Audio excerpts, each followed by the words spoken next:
כן, אני רואה. מהריצוף, מהמטבח, ראיתי את האמבטיה? זהו, אני לא... הגעתי חדשה, זה אני יודע, אנשים א' ב' להצלחת.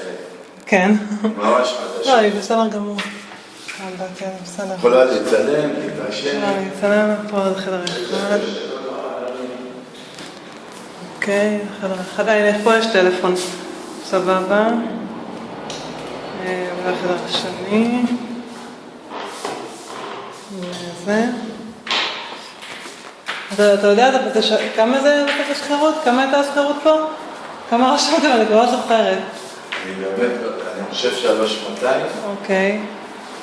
זה השכרות. מה עושים פה עם החנייה, אבל זה ממש קשה. תראי, האמת, אם את יושבת, אני מחכה ככה. שתי שניות, נכון. בדיוק, הנה, את רואה פה התפנתה חנייה, אני ישבתי פה, יצאו אולי 3, פשוט צריכה להיות קצת סבלנית. אבל יש גם מאחורה פה חנייה גדולה.